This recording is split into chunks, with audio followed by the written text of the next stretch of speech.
Hello, everybody, and welcome to episode 91 of the In From Japan podcast, the podcast where we talk about the latest news on Japan-developed games and other things in relation to them. Available on YouTube and in most places podcasts can be found. As always, I'm your host, Erroll Moss, with my co-host, the phenomenon from Suriname, Jason Corder. Hey, hey. And we don't have any housekeeping this week, so we're just going to get right into the Japanese games we've been playing. And I have been all over the place. Yeah, I can see that. So I'm gonna start with Super Monkey Ball Banana Mania. I know I put the wrong order, but that's because that level that I mentioned, where it was like the half pipe, and it was going and the two goalposts were moving constantly. I didn't realize there was a play and a pause button on the first platform you're on. And you just have to press the pause button at the right time to pause the one goal that can be paused. Oh. But if you fall off of that platform before you do that, unless you're like really good, that could be fast enough, you're not going to get through that. Okay.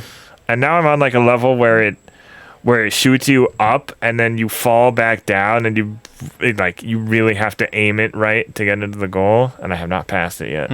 Understandable. But you're still enjoying it, right? Yeah. Like, it's a nice thing to pick up and play every once in a while. Okay. Not too stressful, just bite-sized stuff. Yeah. And then Shadowbringers I did a little bit of. I did like an instance.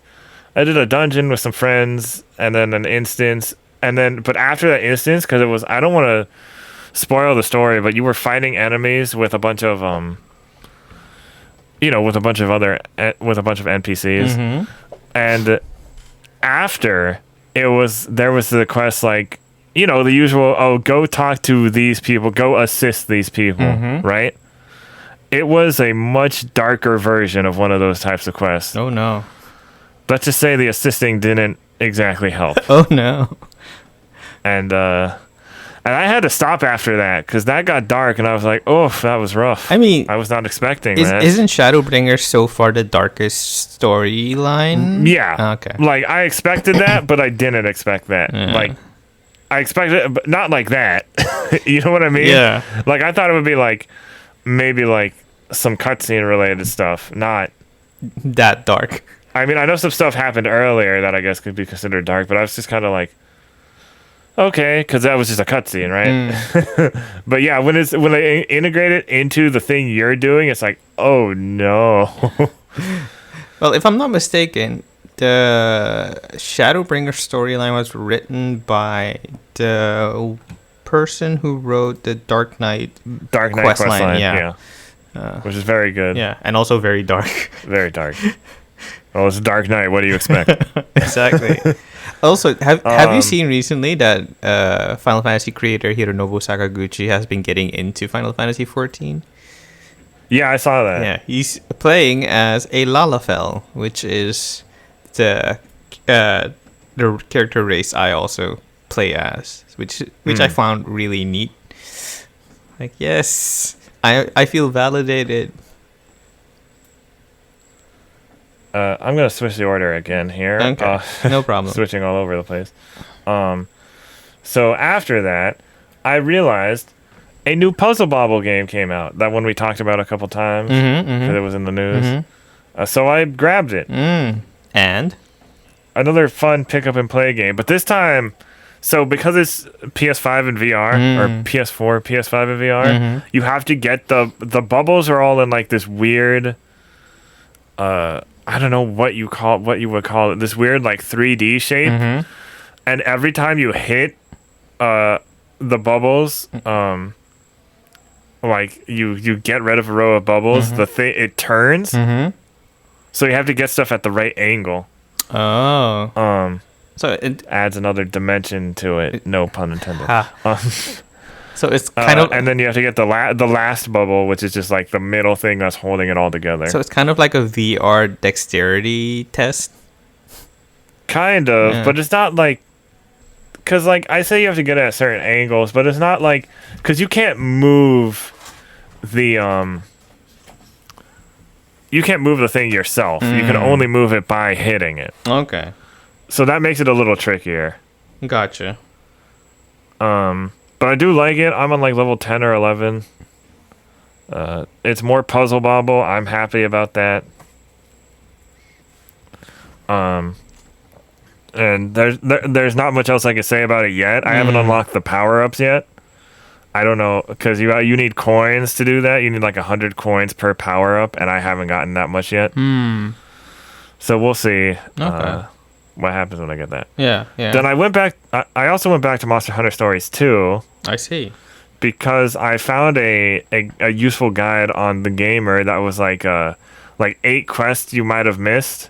And one was it was like, this quest gets you the recipe for this thing that restores hearts, and like that's really useful. So I did that, and then there's another one like that, and there's like, oh, this quest that you might miss has you encountering elder dragons, which are super hard to find otherwise. Okay. So what was it? What was the first one? So Kirin, I fought a Kirin.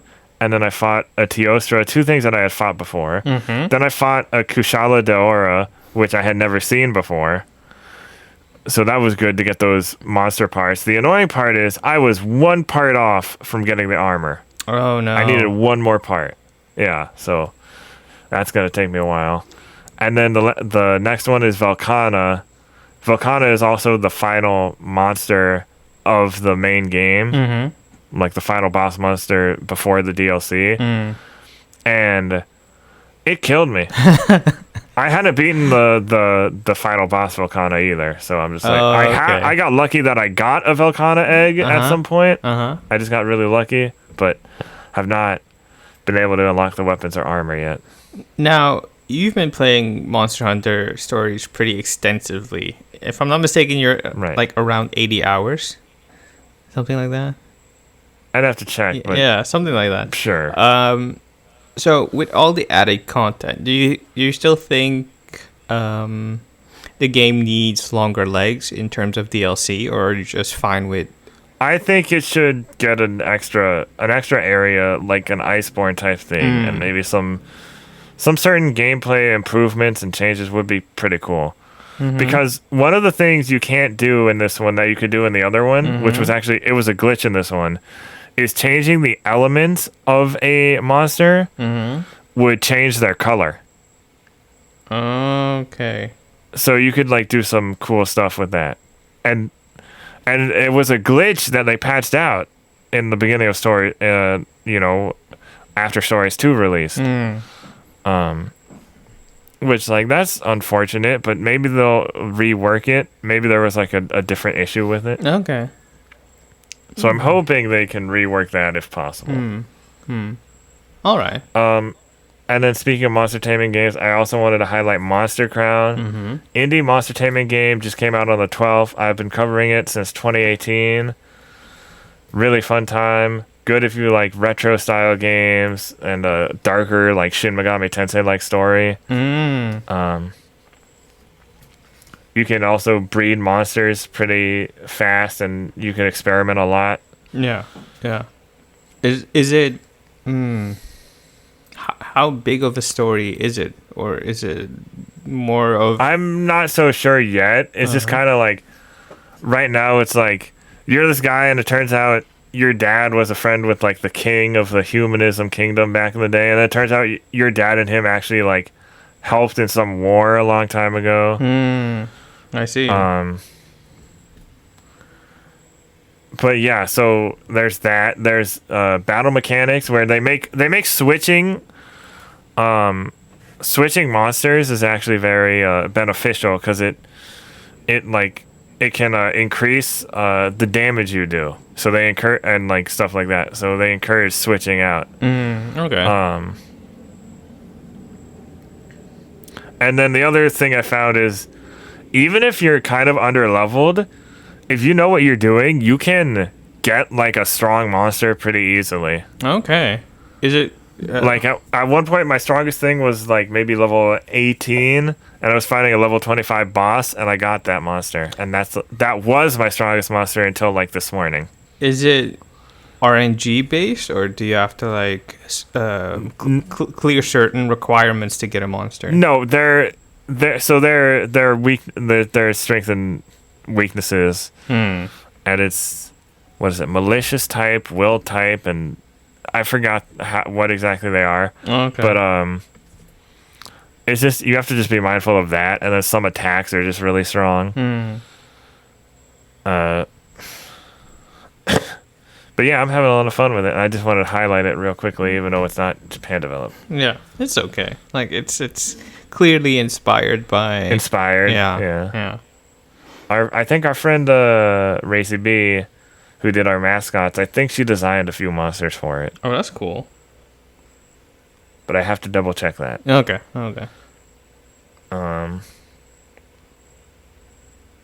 But yeah, so what have you been playing? Metroid? Yes, I am knee deep into Metroid Dread. It's mostly developed by Mercury's team, but I think it's a co-development thing they got going on with Nintendo EPD. Also, it's by Nintendo, yeah. Yeah. So it's a very good game. It's very tight gameplay.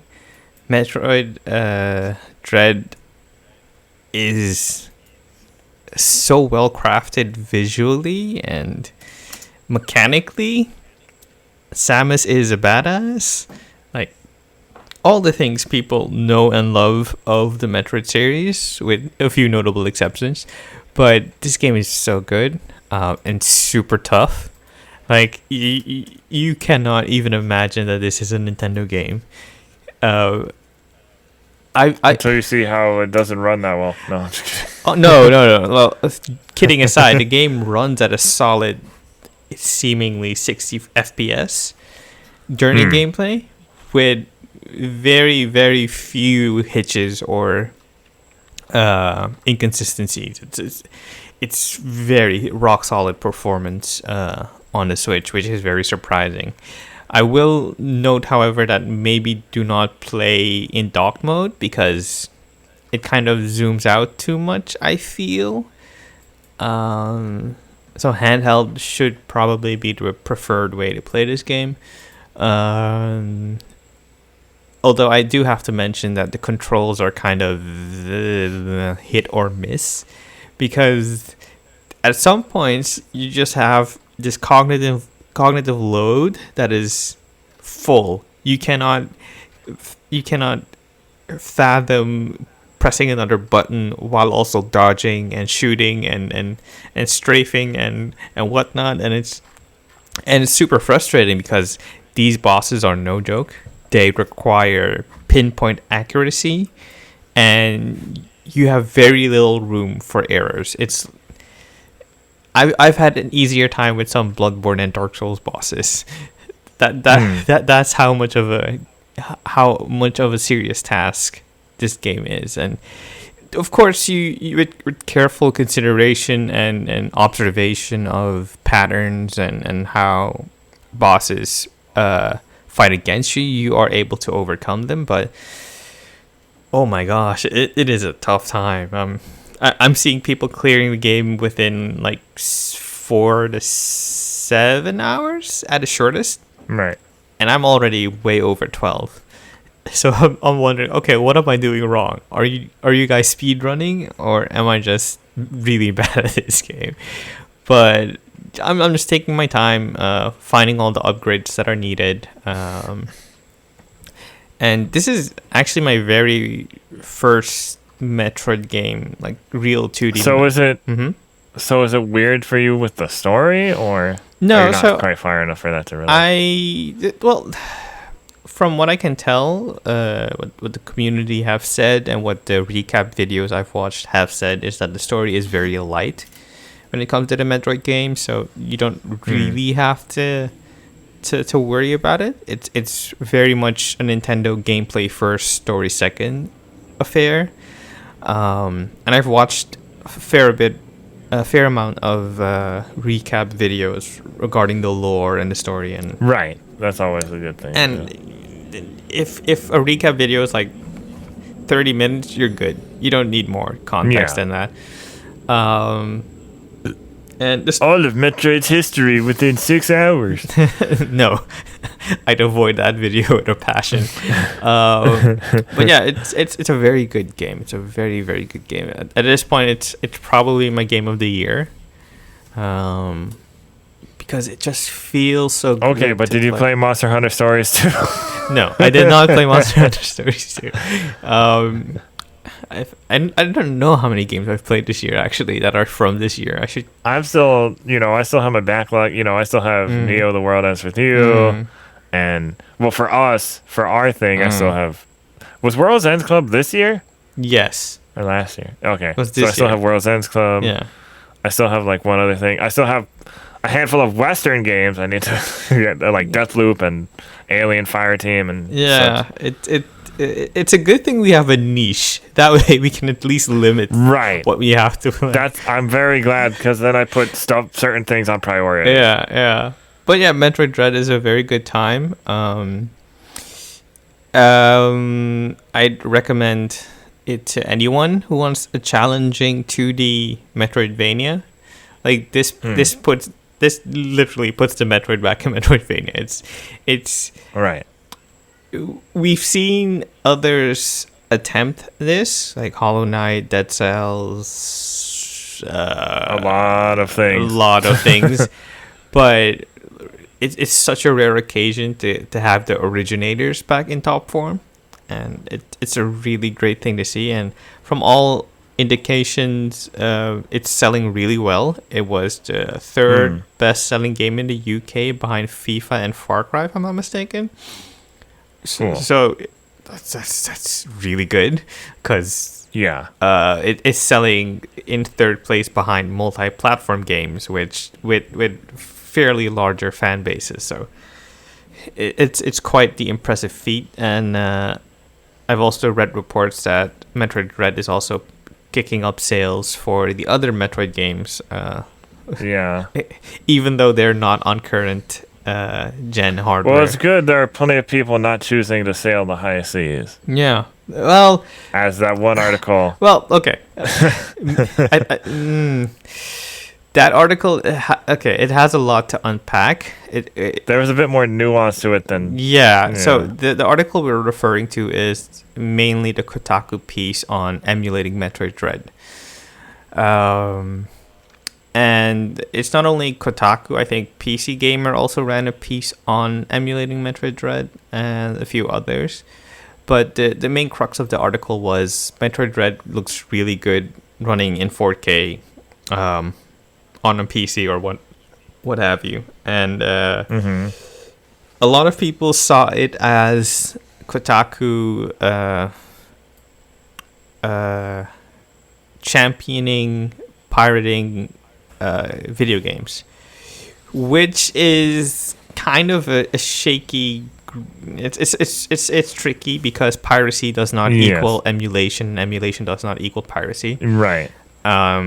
Like, you can legally buy the game, and maybe you don't have the money or resources to buy a Switch, but you do have a PC at hand, and you can emulate on that. Possibly, I wouldn't know. But others have seen it as, this game just came out. Maybe don't.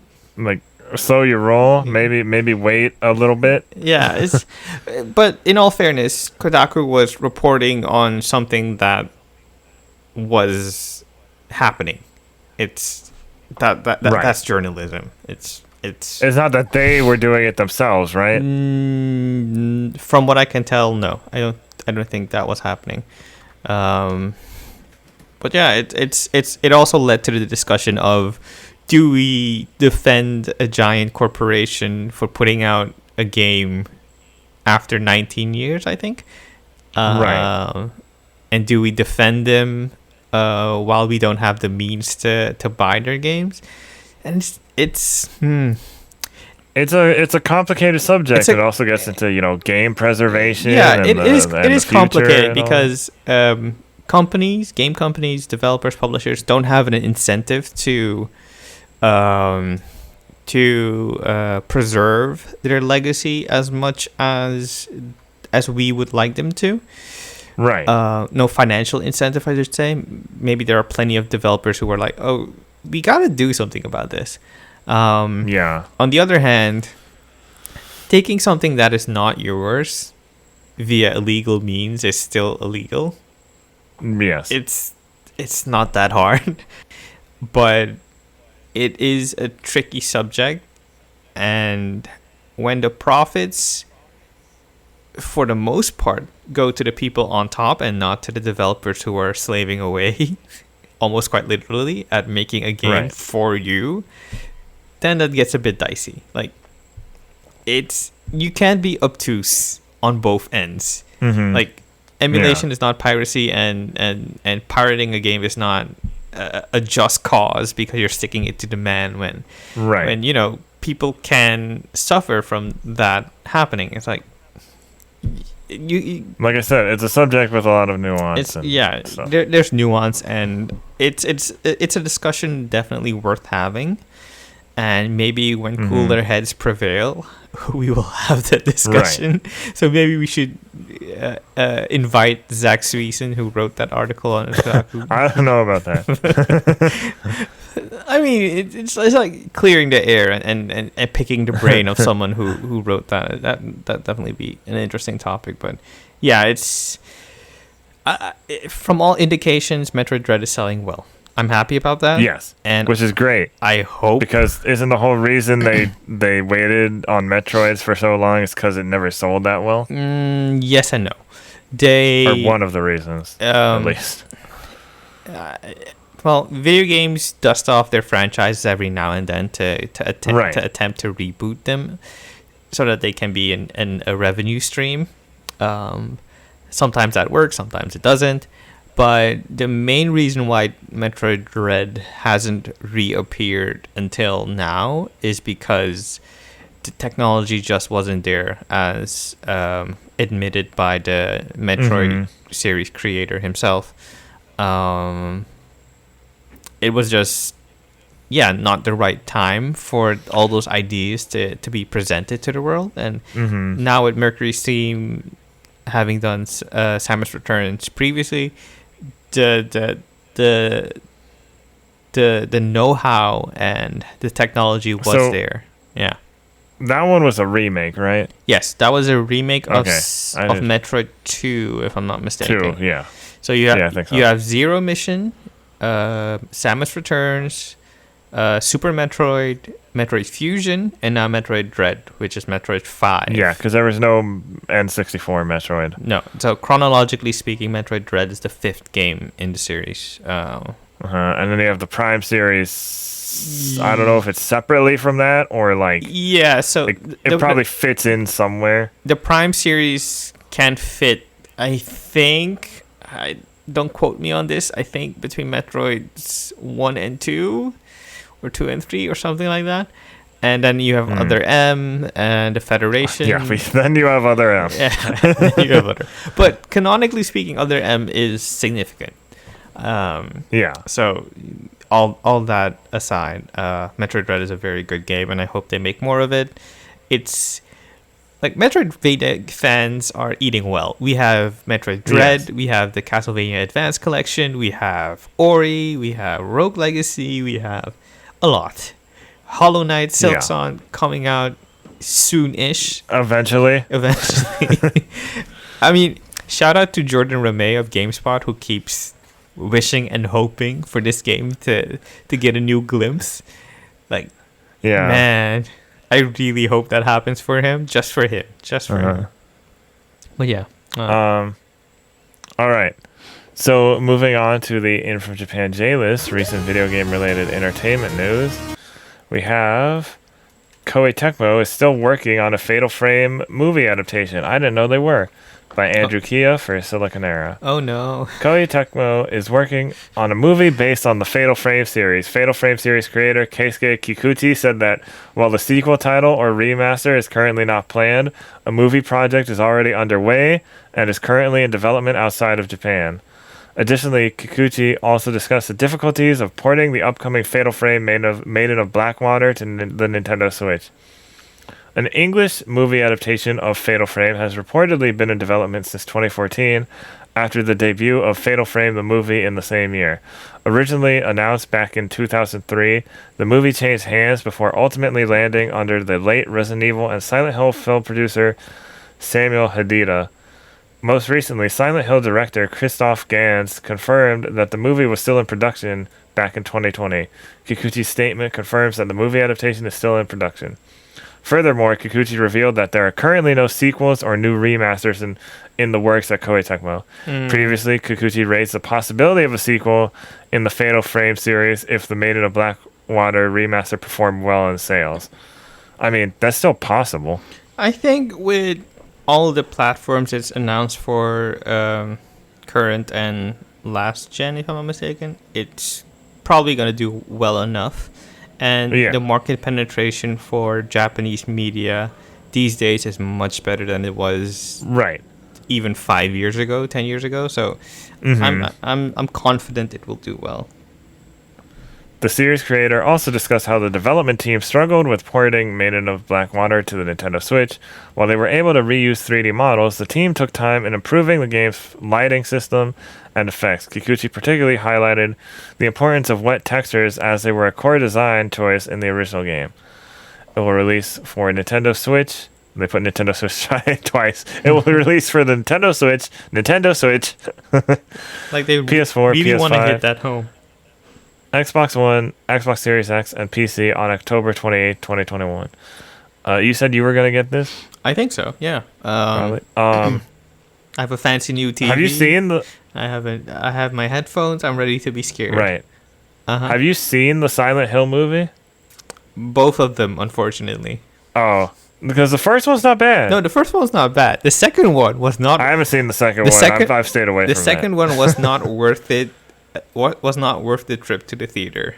That's all I'll say. Prior to Detective Pikachu, I think Silent Hill was kind of considered one of the best live-action movies based on a video game. Yeah, it still wasn't the best movie ever. Still not great, but yeah. I put it in the same camp as the first Mortal Kombat movie and the first Mortal Kombat movie. That's about it. Yeah. And the new Mortal Kombat movie? I like the first one the best, I think. The new Mortal Kombat movie has all the right elements. It just does not have the right execution. Yeah, I'd agree with that.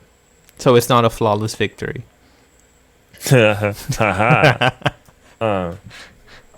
want to check out that Double Dragon movie because it's not supposed to be good. Oh no! But I saw it's on Amazon Prime, and I also saw a really interesting interview in Game Informer a while back about it. I think it might have been with the director. It was really interesting though. So, and I'm like, that might be like a fun bad movie night. So it's definitely a fun bad movie. It features what's his name again? Mark Dacascos. Who is an American martial artist.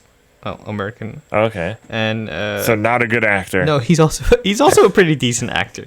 So he played in John Wick 3 most recently. Oh, cool. He's done so much martial arts movies. I can't even begin to name them all, but he features in that movie along with what's his name, the guy from Beverly Hills 90210. I don't know. I've never seen that. Scott Wolf? Is Scott Wolf from Beverly Hills 90210? I don't know. I think so. Anyway, him and Alyssa Milano and Robert Patrick. That I did not know. From Terminator 2 fame. So it is maybe schlocky good fun. But yeah. Dude, you're talking to a guy whose favorite horror movie series might be Leprechaun. Okay. Okay. Listen, I think you'll love this. I just shows my friends the first one. Okay. In all fairness, the Double Dragon games are not Shakespearean literature. So no, I actually had a lot of fun playing the first one. So even though it was kind of hard, because it's an old, it has that old game difficulty. Yeah. So I think you'll like it. Just give me a full report after you've seen it. I just wanted to pick your brain after that. Yeah. Next up, it probably won't be for a while, but no problem. It'll be at some point. Next up, pre-orders may open for Pokemon TCG 25th Anniversary Golden Boxes by Stephanie Liu for Siliconera. In commemoration of the 25th anniversary of Pokemon, the Pokemon Company will release a limited golden box of the Pokemon card game. Trading card game. They should have put trading. Oh, well. Or she should have put Pokemon trading card game, but whatever. It is only available via raffle, but the raffle's closed on October 10th, 2021. However, depending on how many people put their names into the lottery, the company is preparing to take orders as well. The box will come out on October 22nd, 2021 for about $157. As mentioned earlier, not everyone will be able to purchase the Pokemon TCG 25th Anniversary Golden Box as the company sold it by raffle, but due to the high demand, there is a very high chance that the Pokemon Company will allow people to put in their orders in 2022. In this case, the pre-orders will open after spring 2022, and the box will ship out after winter 2022. It will most likely be made to order, which means the company will only produce as many boxes as orders received. The actual cards inside of the box are all holo cards. It will also have a gold Pokeball and gold Pikachu V card inside. Additionally, all of the playmats, dice, and condition markers will have a gold covering on them. So far, we know that 4 of the cards will be a Pikachu of some kind. There is a gold Pikachu V, a normal Pikachu V, Pikachu V Max, and Pikachu. So,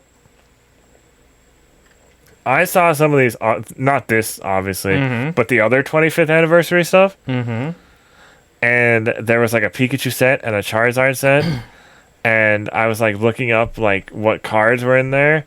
And I found out that they reprinted the classic Charizard card. Oh, man. And I mean, I'd have to get it from a pack still. It wasn't like just in the Charizard box. It's like I'd have to still have that luck factor. But I almost bought a box. I almost bought one of those boxes. Because then I finally have my Charizard back. Or a version of my Charizard back. I think I'll buy one. Just for the sake of my childhood being restored after my mom burned all my Pokemon cards. Yeah, I threw a lot of mine in the trash. Oh no. Yeah, when I was in middle school, I'm like, I'm not a nerd. I don't want to be embarrassed by this stuff. And then, of course, like later in high school, I was like, oh no, I am. Look, listen. I shouldn't have done that. We could have been thousandaires at this point. Thousandaires. We could have had more money. Yeah, we definitely could have. Like maybe I had a first generation print of a hollow foil Charizard. Look, well, just when time machines are invented, I'll just go back in time, steal Charizard from my younger self. Wow. My younger self will think I lost it, and it'll be fine. Well, let's hope it won't lead to a multiverse. And then next is, speaking of card games, Persona Versus physical card game will appear in December 2021. This is by Kai Stenbuck for Siliconera. Atlas and Bonzo have revealed Persona Versus, a physical card game set featuring characters from the Persona series. This set will appear as a part of celebrating the franchise's 25th anniversary. The card game will be available for 2 players, with an estimated playtime of at least 15 minutes. That's pretty quick. Each player could summon personas and request help from partner characters to deplete the opponent's HP to 0. It will also include features from the video game series, such as Persona Fusions and the One More bonus moves. Each Persona card will have a permanently active ability and 2 skills that the player can use to attack their opponent.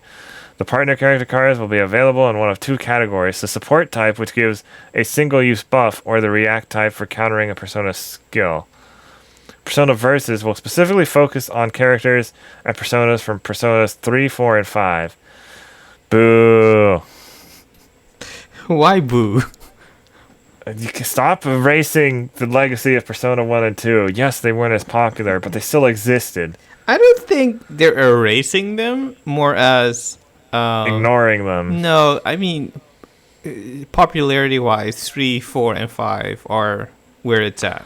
Although, knowing Atlas, if they put Persona 1 and Persona 2 on this, they would put like the title over it, like Mike Wazowski.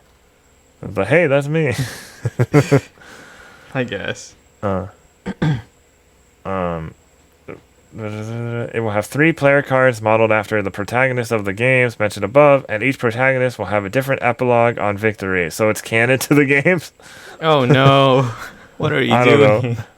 The set will also come with 3 decks based on the titles, containing 40 cards each. Banzo has opened pre-orders for Persona Versus on its web store. The physical card game pack will be available for roughly $27. People who order the set by October 19, 2021 can get a 10% discount. However, the webpage explicitly mentions that it does not have any shipping services outside Japan. So we might be waiting a little longer for a worldwide release of that. Okay. And then next up we have G4 sets date for return to linear TV on Verizon, Fios, Cox, Xfinity TV, and Philo. Or Philo, I don't know. This is from Deadline by Dade Hayes. Reanimated video game culture hub G4 will return to linear TV on November 16th with carriage deals in place on Verizon, Fios, I don't know, Cox, Xfinity TV, and Philo. In announcing its return, the network also said it will have a multi-year promotional and commercial partnership with Twitch. It also plans to continue putting out channel-specific content on social media and YouTube. G4 originally launched in 2002 and was created by former Disney TV exec Charles Hirschhorn, who saw it as a successor to MTV and its ability to tap into youth culture. A number of notable personalities appeared on the network as hosts, among them Olivia Munn, Chris Hardwick, Kevin Pereira, and Grace Helbig. G4 went dark in 2014 as its place on the dial was taken over by the Esquire network, which would prove to be a short-lived branding exercise. Amid the groundswell of enthusiasm on social media, new owner Comcast Spectacor, a Philadelphia sports and entertainment outfit backed by Comcast, revealed plans in 2020 for the network's return. Since the initial announcement of G4's revival at Comic-Con at home last year, we've been in constant dialogue with our audience through the content we've produced. G4 President Russell Aarons said in a press release, "We made a promise to fans that we would build this network and that with their input, and are proud to say our promise has been kept. At G4, we never stop playing and can't wait to have our fans join us in our hilarious and fairly preposterous sandbox on November 16th. There's a lot of other stuff. There's some highlights from some stuff that's coming back. So Attack of the Show, X Play, Boosted, Ninja Warrior, ESL Gaming, and Dungeons and Dragons Limited Series. Huh. G4 said its talent roster will include returning hosts Pereira and Adam Sessler, esports personalities Alex Goldenboy Mendez, Avali May, and Froskerin, WWE superstar Xavier Woods, aka Austin Creed, YouTube personalities Kasem G, Gerard the Completionist Khalil, and Gina Darling, Twitch streamers Fiona Nova and Will Neff, and V streamer Code Miko. I'm surprised that Jackie didn't get in on this. Well, she's busy in the circle. Maybe she'll be on it someday. She has a lot of hosting experience. Yeah, I mean, I think at this point they're just building up until they right have like a stable stream. Hey, we have a great pitch for you, G4. Hire us. About Japanese games. Might be a little hard to get Jason, but listen, I'll relocate. Pay my ticket. Pay my housing. I'll relocate. I'm not picky. And then the last story on the J list is Disney Plus adding anime to global streaming catalog. This is by Carly Garcia for Siliconera. The Disney Plus streaming service is adding a number of anime series to its upcoming roster. These include Tatami Time Machine Blues, Black Rock Shooter Dawnfall, and Summertime Rendering. The upcoming Twisted Wonderland anime adaptation based on the mobile game of the same name will also air exclusively on Disney Plus.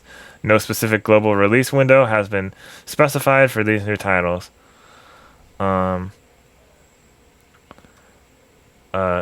Mobile game, the most important thing, there's stuff about the other anime that I don't know that much about. But mobile game Twisted Wonderland launched in Japan in March 2020 with all scenarios and character designs handled by Black Butler creator Yana Toba. So I did not know that.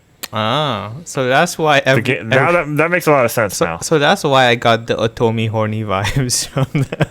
The game centers around new characters inspired by Disney villains. Basically, they turned all the Disney villains into hot boys. Yeah, basically, it's like kind of.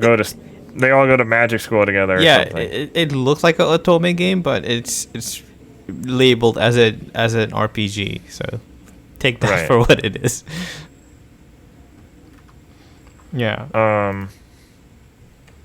So, what are your thoughts on this? On Disney adding anime to their global streaming catalog? I saw the thing the tweet you wanted to mention. Yeah. T-Dog VA, notable YouTube anime YouTuber, creator, voice actor, tweeted out, "Anyone else hear that final boss music playing?" And I think it's a reference to the fact that Disney as a corporation and as a conglomerate is scary. So them getting serious about anime can get but you have to remember there's still anime on HBO Max. Crunchyroll still exists. That is true. I think Crunchyroll. There's still anime on Amazon Prime. Yeah, but although that has slowed down to a crawl, and they're more or less now starting back up with acquisitions, having the Evangelion movies. Are they doing the Lord of the Rings one? And the Lord of the Rings one, but Disney getting into the content wars for anime is kind of scary because Disney practically owns all of pop culture now. And I saw a tweet saying, "Oh, if you thought it was bad then, now a costume mouse will beat you up if you're not on time with your deadlines." So, jeez. So, I feel for the animators. I hope this means good things for the anime industry. Right. More anime is good. But competition is also good. Yeah. I'm getting summertime rendering, which is great because that was one of my favorite manga in the last 5 years. Look, if Twisted Wonderland comes here, if we get it, I'm watching it. Yeah. And some people have said like, "Oh, is this maybe a gateway to the Kingdom Hearts anime?" And I'm like, Wait, wasn't there something in production? There was something in production years ago, but then there's like a newer thing that's in like very early production too. It's hard to say because when it comes to Kingdom Hearts, they keep it very close to the vest. I think one of the responses to C-Dog VA's tweet was like, "At least we still have Nintendo." Oh wait, and then it shows the Sora and Mario shaking hands. Well, it could be that they do an anime on Ansem's.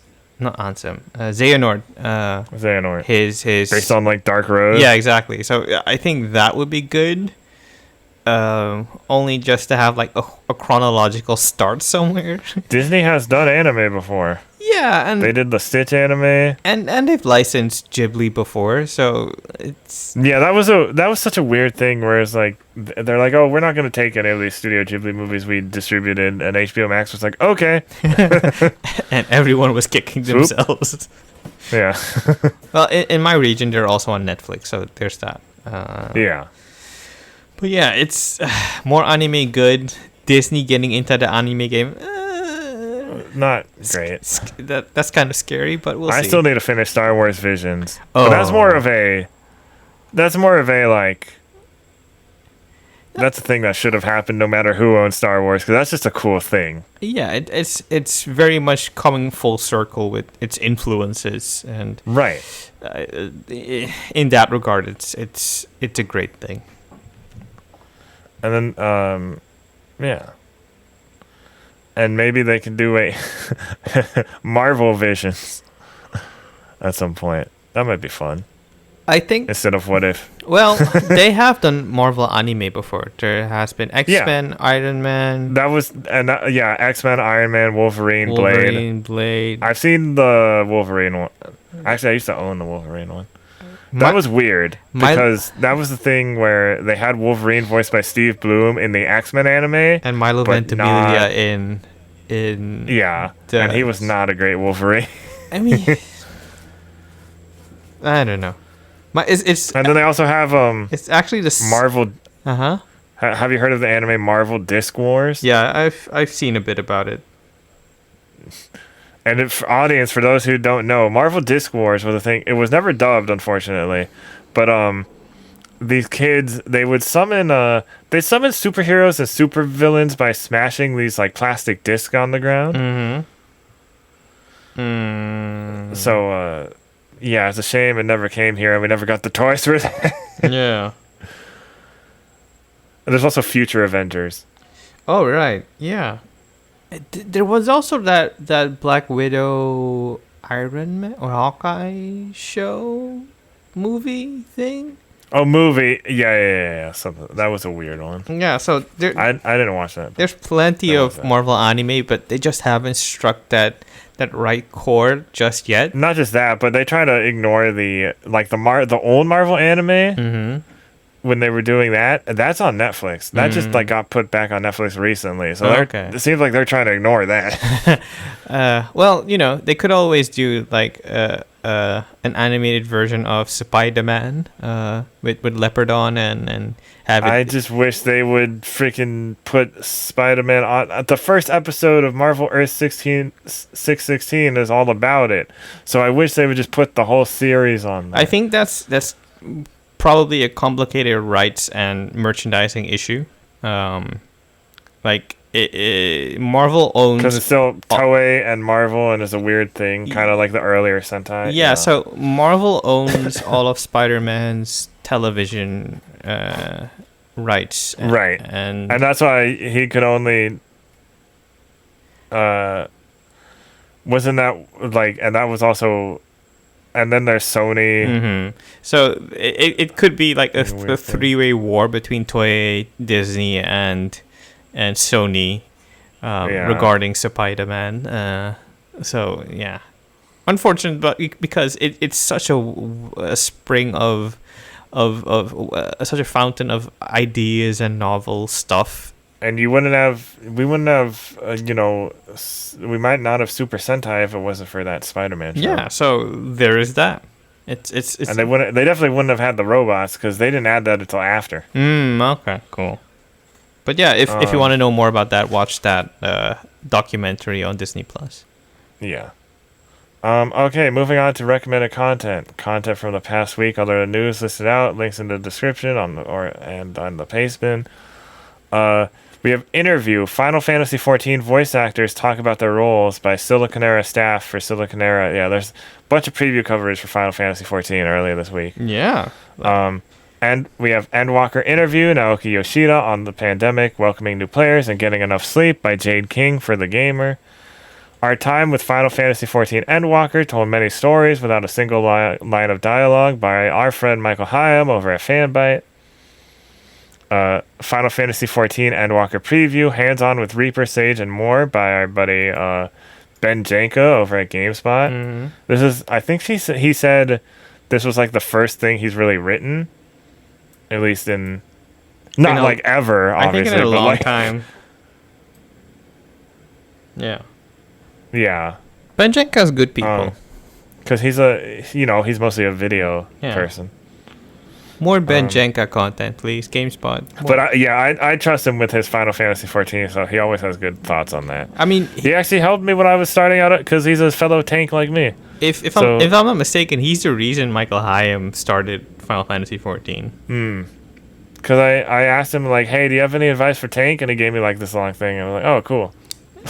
And he's also a fellow Sakura Wars fan, so. Oh, whoops. Why'd I do that? More Ben Janca, please. We need to get him on at some point. Yeah. We have Is Good That Pokemon Legends Arceus Isn't Fully Open World by Stacey Henley for The Gamer. More on that later. Pokemon Brilliant Diamond and Shining Pearl are the old school Pokemon games we've been missing by Kat Bailey for IGN. More on that later too. Interview. Naruto composer Toshio Masuda on creating Naruto's iconic soundtrack by Alicia Haddock for Crunchyroll News. This popped up and I was like, oh, this is really interesting, and I was not expecting an interview like this to pop up like at this point. That soundtrack You know what I mean? is good. Like, legit. But like, this is something I would have expected years ago. Yeah. Naruto's done, Shippuden is done. We're on Boruto now. Isn't it like the 25th anniversary of Naruto soon or this year? So I think it's kind of drumming up. Oh no! Let me see. Oh no! We're all I'm old. turning into dust. We're all old now. Accept it. Okay. So let's see. Naruto the manga started in 1999. Right. So The anime was like 2000 something. okay, I have to do some quick maths. 2021 minus 1999. It's 22 years. Okay. So almost there. So the anime started in 2002. And that's right. 2021 minus 2000. And it didn't start airing for us until like 2005. Yeah, so next year will be the 20th anniversary. So I think they're drumming up towards that. I wonder if we'll get another movie, because the last one was the Boruto one. I think it's likely. I mean, I guess it would be. I guess it would still be a Boruto movie, but I'm surprised we haven't gotten. I don't know anything, but I know Boruto is not really all that big. Well, we kind of underestimated because the franchise is still going, and make no mistake, right? Naruto is next to Dragon Ball Z and One Piece, a merchandising giant now. Right. So I think they'll want to keep it going as long as possible. What's so funny is I went with one of my best friends to Japan on like this school trip thing in 2014, and like we didn't see a lot of Naruto stuff, and she was mad. But I guess its popularity in Japan was just waning at that point. It could be that they have like specialized shops for these things. We went to Akihabara. We did not see that much Naruto stuff. Huh. Interesting. Plenty of One Piece stuff, though. I'll tell you that. Well, One Piece is the best-selling manga of all time. Not even the best-selling manga. It's like a best-selling media property, probably. Like, I think it's almost there. What is the? It's close. I should look it up, but I think Pokemon is the best-selling media property. Right. But I mean, in terms of literature and anime and whatnot. But yeah, it's almost the 20th anniversary, and yeah, stuff to think about. We're all turning into dust. And then last on the recommended content, we have the video game review process is broken. It's bad for readers, writers, and games. This is by Mikhail Klementov for the Washington Post. Very interesting article, focusing on like Far Cry 6 and just like the time reviewers have to play games. Yeah, because it's kind of a thankless job, crunching a video game and then writing something while running on barely enough sleep just to make a deadline. And just there's a reason I don't like writing reviews, and it's not just because the time crunch thing, but it's just like the process and just. It just feels kind of weird. I stopped wanting to write reviews when I had to do a negative one. Like, that broke me. The Caligula effect? It just broke me. You didn't have to do that. I know. It's just like, oh no. Like, I could have done what... who was it that wrote something? I think it was for Vice.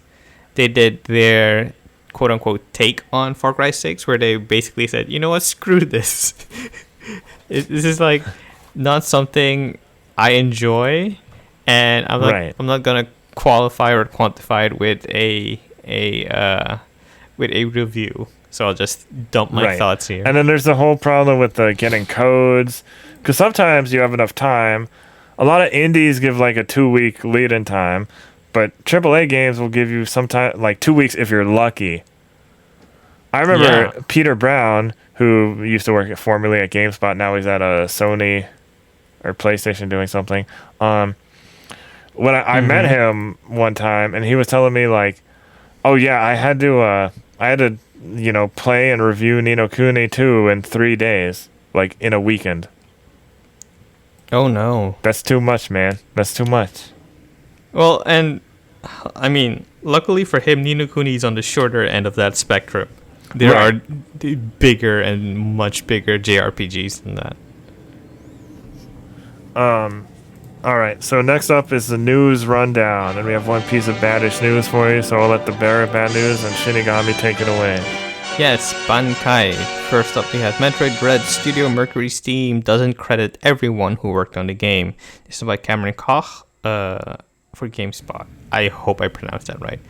Metroid Dread is a return to form for Nintendo heroine Samus Aran, but it seems developer Mercury's team didn't credit everyone who worked on the game. A new report from Spanish gaming site Vandal, I think it's Vandal, which has been confirmed by Mercury's team in a statement to GameSpot, highlights how most developers who worked on the project for less than 25% of the game's total development time are not included in Metroid Dread's final credits. By most estimations, the development time was 4 years, so if you worked less than 1 year, you will not be credited by that math.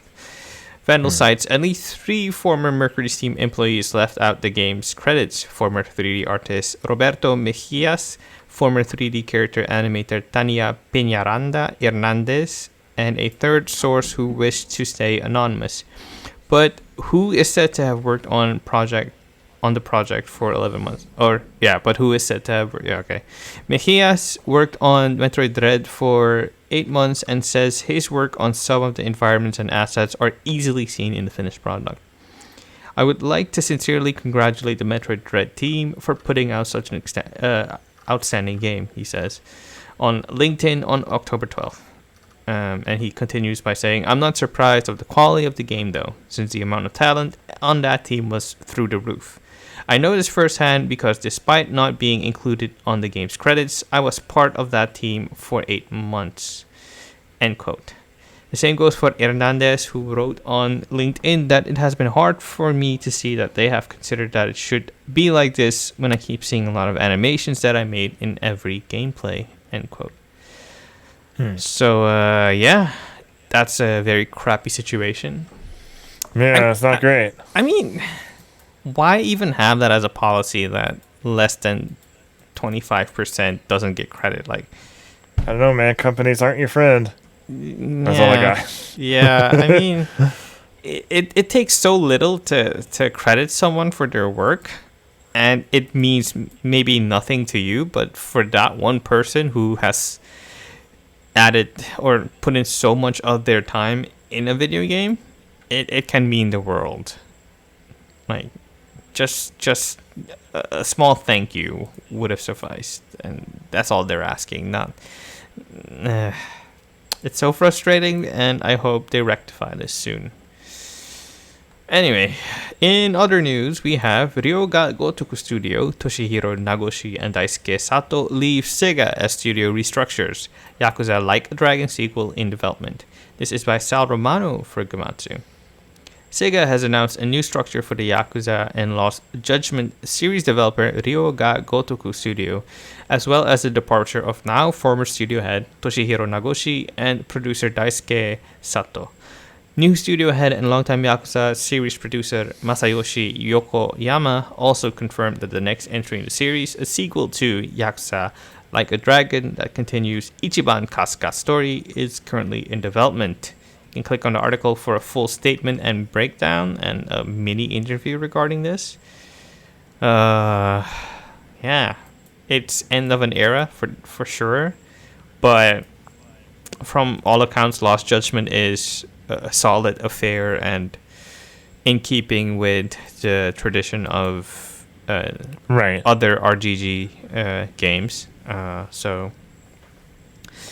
Now, the reason I didn't put this in the baddish news is because the Nagoshi seems to trust that the series is in good hands. Is in good hands. And if I'm not mistaken, I could be misremembering this. I read this on Twitter. It's that Nagoshi was most hands-on on the first Yakuza. I don't know how true that is. And it could be that they meant that the team that is currently handling the series has been in the trenches working on this series for much longer than we think they have. And they've had a heavy hand in the finished product that we've experienced so far. So by that stretch, we should have more confidence in the work they will put out going forward. And yeah, Yakuza was not made by Nagoshi himself. It was made by a team. It was a collaborative effort. And oftentimes when we talk about franchises, we forget that while the person that created that franchise is definitely important and integral, it's not the end-all be-all for a franchise. Sometimes they get handed off to a new team, a younger team, and they can continue on to do great or greater things. So, be patient, give them a shot. And I also imagine Nagoshi was kind of getting tired with just doing Yakuza 24/7 and wanted to do more beyond that and new stuff. So maybe we should also allow him to do that. Well, he definitely doesn't need our permission, but yeah, you know what I mean. So yeah, those are my 2 cents. Next up, we have Bloodborne producer Masaki. Masaki. I think this is Masaki. Well, But it just has 2 A's. The double A throws me off, so I think there's also supposed to be an emphasis on the second A. So Masaaki Yamagiwa joins Team Ninja. This is by Sal Romano for Gamatsu. Masaaki Yamagiwa has joined Neo and Stranger of Paradise Final Fantasy Origin Studio Team Ninja, the developer announced. Yamagiwa was a producer on Bloodborne, Terasine, and Tokyo Jungle at Sony Interactive Entertainment Japan Studio, which he left in late February. The news first came via a tweet from Sony Interactive Entertainment Indies head Shuhei Yoshida, who had a night out with Team Ninja's Fumihiko Yasuda, Neo's series director, and Yamagiwa. That's it. So yeah, promising stuff. I don't know what that means just yet, but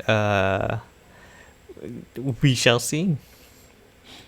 Next up, Nintendo Switch Online N64 games will all be 60 hertz English language. Oh no, I forgot to hold on. I forgot to say something. Okay, go ahead. I was gonna say maybe the Bloodborne producer will improve Stranger of Paradise for you. I think they're too deep into... Too late in the game? Yeah, they're too deep into post-production for that to make sense, because the game's launching in January, if I'm not mistaken. So... No, March. Or March. Okay, so they maybe have a little bit of time, but I hardly think... A little more polish, maybe. Maybe that's all it needs. Who knows? Look, maybe it's just that slice of the game is weird, okay? Listen, if more of the game consists of just Limp Bizkit interstitials, I think. Oh God, that freaking game. Okay. Also, I played a bit more of Stranger of Paradise on my Xbox Series S on the new TV. It seemingly runs better. So maybe it's dependent on your TV or monitor that makes the game look good. But anyway, next up we have Nintendo Switch Online N64 games will all be 60 Hz English language versions. This is by Tom Phillips for Eurogamer. All N64 games in the upcoming Nintendo Switch Online Plus expansion pack service will be offered in a 60 Hz English language version, Nintendo has confirmed. Select games will also include the alternative of the European PAL versions with other language options.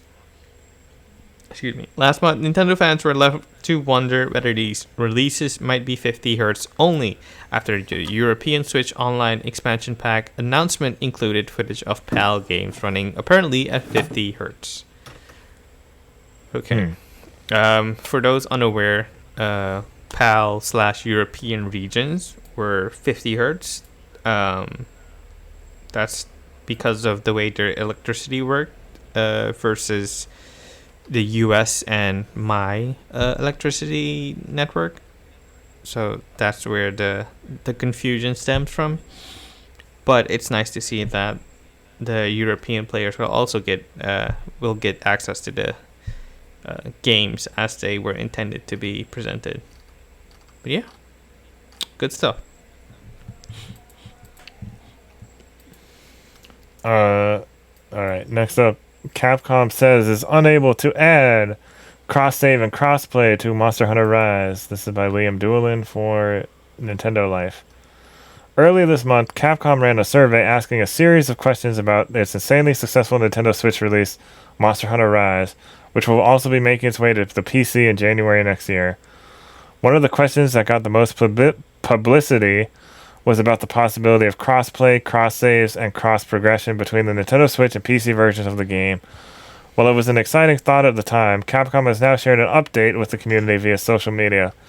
The Japanese video game publisher and developer has apparently looked into it throughout the game's development process and found it was unable to implement this feature. Here's the full message. We've heard your request for cross-save, cross-play for Monster Hunter Rise and Sunbreak, but unfortunately, after looking into it throughout the development process, we found we are unable to implement it this time. As always, we appreciate your continued feedback and support.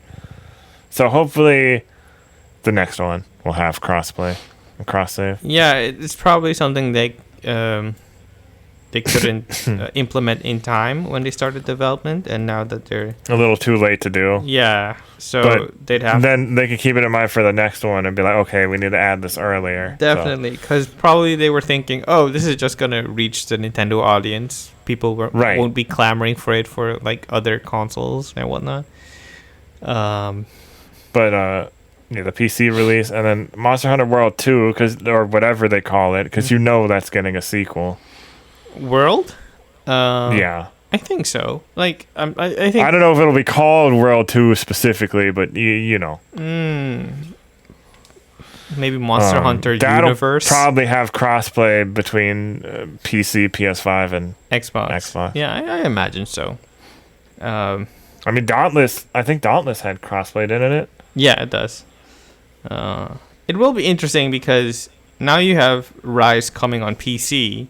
Would that also mean that that World 2 potentially would also be coming to PC at a later date, just so that they so that they don't cannibalize? Did the original World come out to PC later than consoles? Yes, I think a year later, if I'm not mistaken.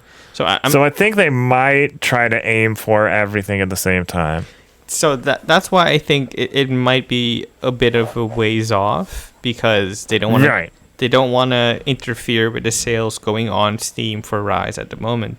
Yeah, I think so. And also, I think we're not going to find out about it for a while. And also, next summer Rise is getting a DLC, if I'm not mistaken. Sunbreak, right? So it would be probably we might hear about it in like 2023, possibly. Yes. Yeah. Next up, Monarch worldwide release date set for February 2022. This is by Jenny Lada for Siliconera. People will have to wait until next year for the NIS America and Furyu RPG from the former Shin Megami Tensei developers. The Monarch North American and European release date is February 22nd, 2022, which makes it 2/22/22. This means it falls about 4 months after the Japanese debut. To go along with the reveal, NIS America released a new trailer looking at Monarch characters. The video focuses on the antagonist people will face throughout Monarch. Things start and end with general footage of the game, but once that is over, it gets into things each of the additional Monarch characters is introduced, giving viewers a chance to hear their English VO voice acting, see a character portrait, and see them in-game. It starts with Kurama Hitotsubashi, Hitotsubashi, then moves on to Subaru Ikariya, Hayate Sumabuki, Akane Tono, and Sumire Tono. The video ends with a look at mysterious Yoru. Yoru's character portrait is obscured, and only their hand appears in in-game footage. Click on the article for a full breakdown and for the trailer. Okay, so I think this is kind of hilarious that Furyu is also developing Monarch because they Right. also developed Caligula Effect. So, well, it's not only Furyu, it's also Lankarse. I think that's the other split from the Shin Megami OG team. So it's I have complicated feelings regarding Monarch and Caligula Effect. At least Monarch's visually, it at least it looks visually striking compared to Caligula Effect. So take from that what you will. I don't know. I hope it's a good game. Yeah. Yeah. All right. Next up, Bokeh Game Studio hires Siren Game Series concept artist. This is by Carly Garcia for Siliconera. Bokeh Game Studio posted a nearly 10-minute video highlighting creator Mika Takahashi, the concept artist behind the company's upcoming horror title. Takahashi is known for her work designing characters for the Siren game series of survival horror titles on PlayStation 2 and PlayStation 3. In the video, Takahashi mentioned her childhood love for video games while expounding on how she entered the game industry after college. She said that her artwork has been dark since she was young, making her a good fit for the horror genre.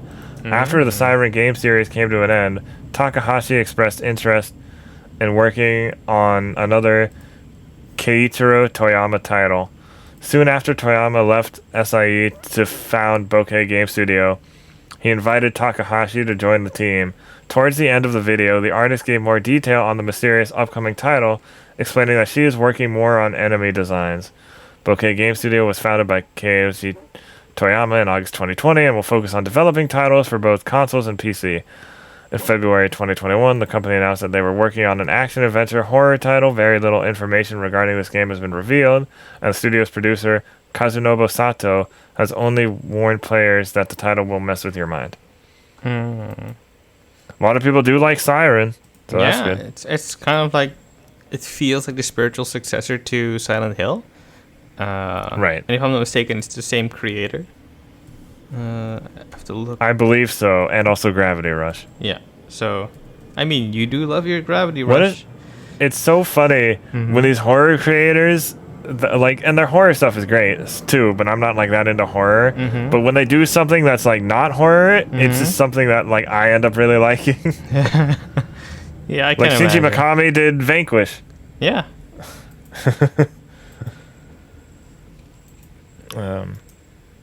Next up, Final Fantasy XIV player base passes 24 million. This is by Jenny Latta for Siliconera.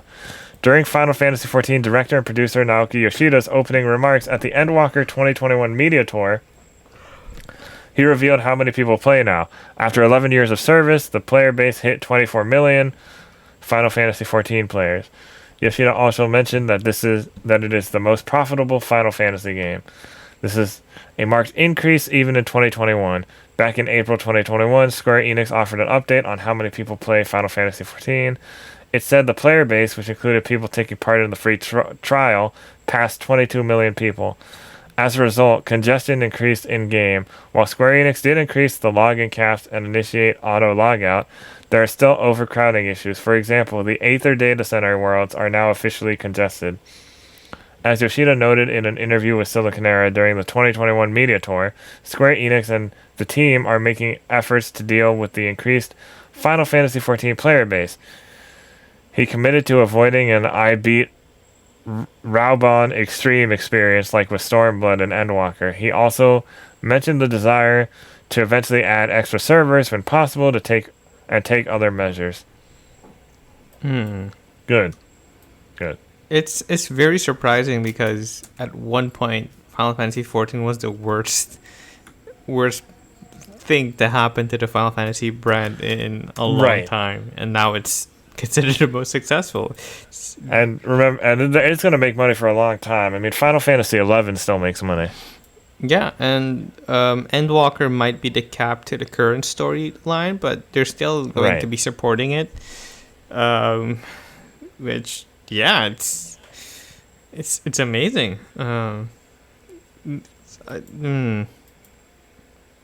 I was going to say maybe they're going to be thinking about a 3.0 update soon when all the older consoles are left behind. And Right. I'm wondering. I heard it runs Final Fantasy XIV runs very well on PlayStation 5. Yeah, it runs, I think, on par with high-end PCs, if not better. So, right. Yeah, it's. I think it's due time for a very extensive facelift, but we'll see how that goes. All right. Next up, PlayStation Japan. PlayStation lineup, the unlimited full course video, 6 minutes of upcoming games. This is by Saruman for Gamatsu. Sony Interactive Entertainment Japan Asia has released a PlayStation lineup video dubbed the Ultimate Full Course. The 6-minute video highlights the following PlayStation 5 and PlayStation 4 titles. I'm going to skip the Western ones. Mm-hmm. Elden Ring, Lost Judgment, Tales of Arise, Earth Defense Force 6, Megaton Musashi, Demon Slayer Kimetsu no Yaiba, The Hinokami Chronicles, Dragon Quest X, Heroes of the Stars Online, Phantasy Star Online 2, New Genesis, Mobile Suit Gundam Battle Operation 2, Genshin Impact, Death Stranding Director's Cut, Ghost of Tsushima Director's Cut, Dynasty Warriors 9, Empires, Fatal Frame Made in the Blackwater, Relay. I don't know what Relayer is. That might be a... That is a... no, it's a robot one. Yeah, it's a mech game. It's a mech tactical Kadokawa, RPG. okay. Kind of like Fire Emblem, but with mecha. Yeah. Monarch, Final Fantasy XIV Endwalker, Yu-Gi-Oh! Master Duel, and something called Humanity? I don't know. But yeah, Yu-Gi-Oh! Was highlighted. That was my whole thing. That must be coming out pretty soon if they're highlighting that.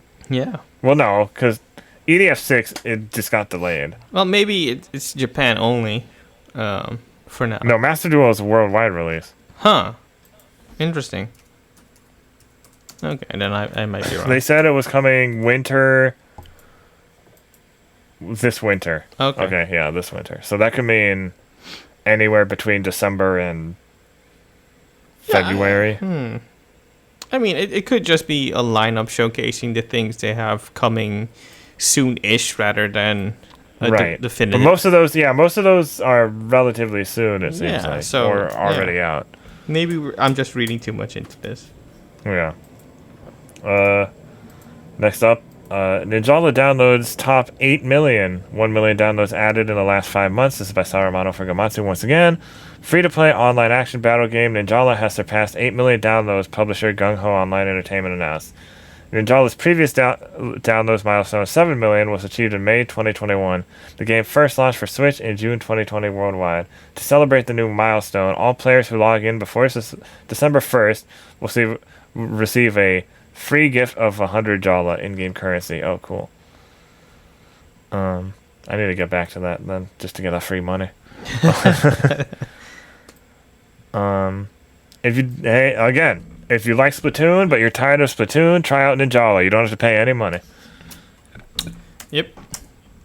And finally, in the news rundown, we have Demon Slayer: The Hinokami Chronicles update gets release window. Does the update get a release window? Anyway, this is by Carly Garcia for Siliconera. The first free update from Demon Slayer, the Hinokami Chronicles, is expected to launch in late October to early November 2021. The news was announced by Aniplex and game developer CyberConnect 2 in the latest October 2021 issue of Weekly Shonen Jump. This will be the first of 3 planned updates and will add Akaza and Rui as playable characters. While the second and third updates do not yet have a timeline, each will add 2 additional playable demon characters to the title, for a total of 6 after the third update. Additionally, the only playable demon listed on the roster was Nezuko. Shout out to Ryokutia 2089. Those purchasing the game for PS5 and Xbox Series X and Steam will be able to access a performance mode patch after launch, enabling gameplay at 60 FPS. In a statement last month, Sega confirmed that the events from the Mugen Train story arc will be featured in Demon Slayer: The Hinokami Chronicles. You can click on the article and you can also read Siliconera's review. from what I've seen so far, the game is more or less in line with the Ultimate Ninja Storm games. So yeah. Is it like, and one of the animations was pretty similar too between Kakashi and, or it was either Kakashi or Sasuke and Zenitsu. I mean, it's whatever. I mean, people reuse assets all the time. It's just funny. Yeah, it's like you'll live. Yeah. Our main topic before, we're just going to talk about it a little bit because we don't have that much time left. Mm-hmm. But people were having a couple issues after these Diamond and Pearl previews came out. These remakes. People having issues with Pokemon? Oh no. So there's the whole Monster Hunter thing being disappointing, but it's like, I think that's a little better because it's like, they're not trying to, like, people want them to take a bigger step. This is still a big step.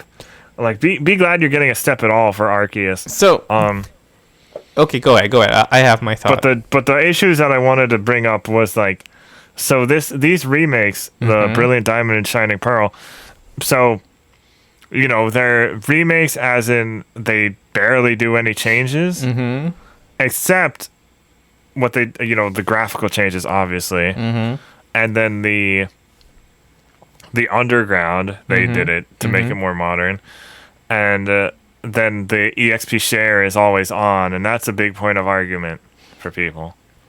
I think because people just want a toggle. Like, you don't have to not have it. People just want a toggle like X and Y.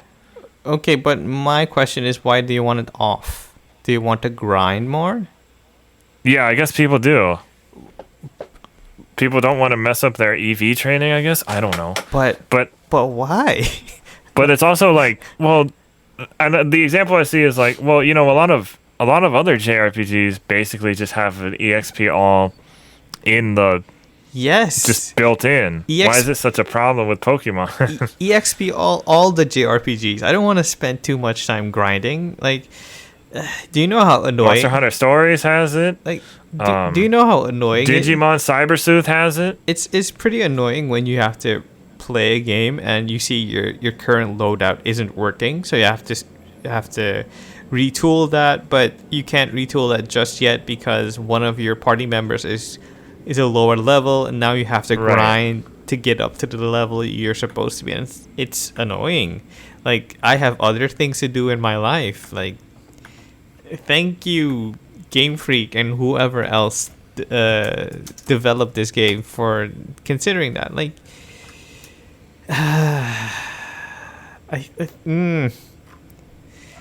okay, I will admit having a toggle on or off would be a better accessibility option for people who want to fine-tune their Pokemon loadout. I get that. That's fair enough. But also, we don't... It also has autosave, but Sword and Shield also had autosave. Are they seriously complaining about autosave? No, I don't. Okay. Because that's what I would draw the line, but okay. Somebody says on the Cerebi thing, wow, yikes, not a true remake. I need the ability to turn off my game without saving by accident, losing hours of progress just like the good old days. Yeah, like, Pokemon is intended for a younger audience. It's not for us anymore. We really have to start admitting that. Like, we can play it. Here's the thing that I keep telling people. Like, look, if you want a Pokemon-like game that you might like better, there are plenty of options. Oh, well, it's not Pokemon. Okay, well... Those are your cards. There are fan games out there. Those are your cards. Yeah. And... give these other games a chance. Monster Hunter Stories 2, Digimon Cyber Sleuth, indie games like Monster Crown, Nexomon, Koromon, Temtem. World of Final Fantasy, that's a good one. Dragon Quest Monsters, Temtem. Because it feels like everyone's forgotten Temtem. Kian Maher of The Gamer has not. Yeah. I'll tell you that much. So he writes about it a lot. It's a remake trying to trigger your nostalgia. So, and here's the thing that, like, people are kind of, it's like, because it's remade this way, and it kind of seems like, you know, there's some quality of life changes and some graphical changes, but otherwise it seems like barely a remake.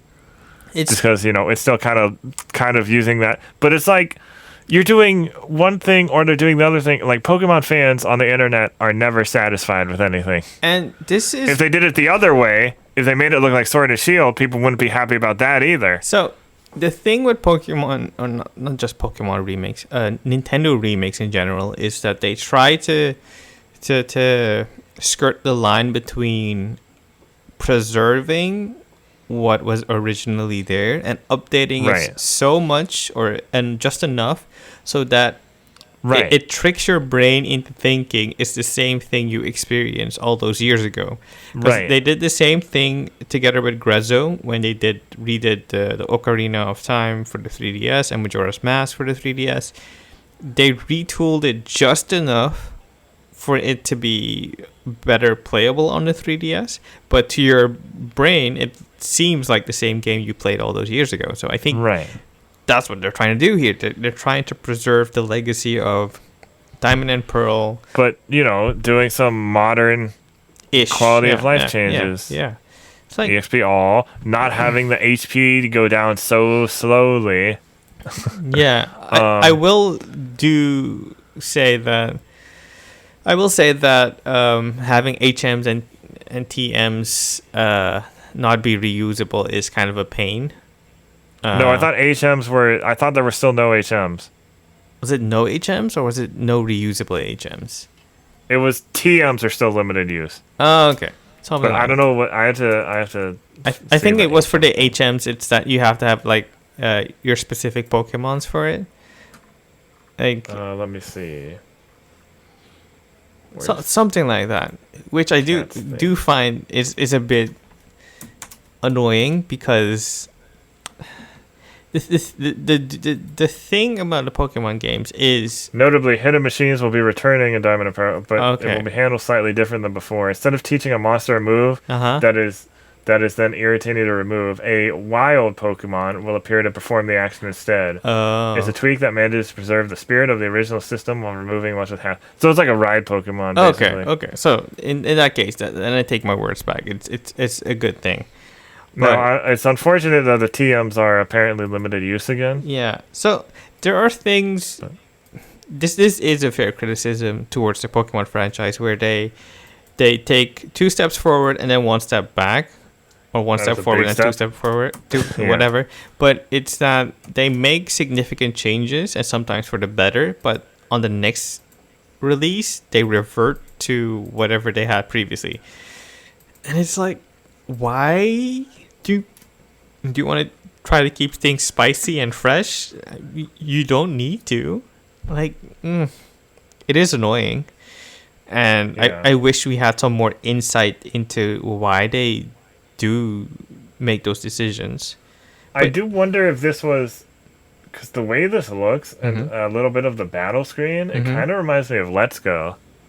Yeah, I think it's skewing more towards the Let's Go end of the Switch spectrum instead of the Sword and Shield spectrum. I think Legend Arceus is more towards the Sword and Shield spectrum of Pokemon games. Maybe even going beyond that in some respects. But yeah, it's just a game for kids. It's I mean, that's not an excuse to make it that's not. I mean, it's not an excuse to say that they shouldn't do their best, but it's also we should also keep our expectations in check. Right. Like I say, Fortnite doesn't look that great, and it's the most popular game in the world. I mean, it's well optimized. So for some, and it doesn't have the best art style in the world. It looks like a DreamWorks knockoff. Well, it's a very cartoony art style. It's not super realistic, if that's what you're saying. But yeah, and Pokemon is also you're not gonna get a realistic looking Pokemon game. I'm sorry. The closest you're gonna get is new Pokemon Snap, which I gotta say their texture work was really good. So they have good details and stuff. Jumping off of that, realistic Pokemon. That's also one of the criticisms levied against Legend Arceus because it was recently confirmed by Game Freak that Legend Arceus won't be open world. Instead, it will be having hub areas. Right. And people were also disappointed about that. And at some point I'm gonna have to write something about this because. But I think it's just more of a step. More they're taking a step. I think they're taking a step in the right direction. I don't think like hub areas are a bad thing. Yeah, we don't. I read a piece about this yesterday. I think it was on The Gamer. I could be mistaken, but was it the Stacey's? It could be Stacey's, but essentially it boils down to if you implement like a Gyarados in a wild area, Gyarados in a wild area, with its elemental attacks and whatnot being part of the game design, having it being a part of the area you're traversing through, that's a lot of systems upon systems upon systems. Like, how are you going to treat it? Are you going to treat it as a boss character? Or are you going to treat it as an interactable environmental character? And I saw a good point in that because it's hub areas like Monster Hunter, maybe after you do certain missions, like you go back to those areas and you find stronger Pokemon in different ones. Yeah. Like Monster Hunter. It's certainly possible. And the thing about Pokemon is you have about 800, 900 critters now. Something in that ballpark. I think. Maybe. It's a lot. Anyway, it's a lot. And how many Pokemon are there in 2021? Okay, you're looking it up. Good. 898. Okay, so we're almost at 900, which is not that far from 1,000. So, cramming all those monsters into one single game, even if it's open world, would mean that's still a lot. Would mean a lot of computation. You have to remember, all these other Mon games that I mentioned, they'll have maybe 200 anywhere at the from most. Around 100 to 200. Yeah, because it's tough to balance all those different Pokemons, and you also have to take care that they fit into the story. You have to take into account how they fit the weather pattern and the environment they're into. Right. And you got to remember, Pokemon doesn't do, even though they have like the regional variants, they don't do palette swaps that a lot of other games do. So where it's just changing the color and element. It's a very tricky subject. Like if they were to implement a Breath of the Wild-esque Pokemon overworld, you would probably not even have 100 Pokemon. You would maybe have 50, and they would be akin to something like the enemies in Breath of the Wild for sure, but that's all you're getting. You won't have that fantasy of running through an open world and being Ash Ketchum essentially, going on adventures. Right. Maybe one day, but we're just not there at this point. The Switch can barely run its own games consistently. So I think this is asking a bit too much of them just yet. Let's see how Legend Arceus handles the hub areas, and then we'll see if we really should be clamoring for an open world. I think that's fair enough. Yeah. Yeah.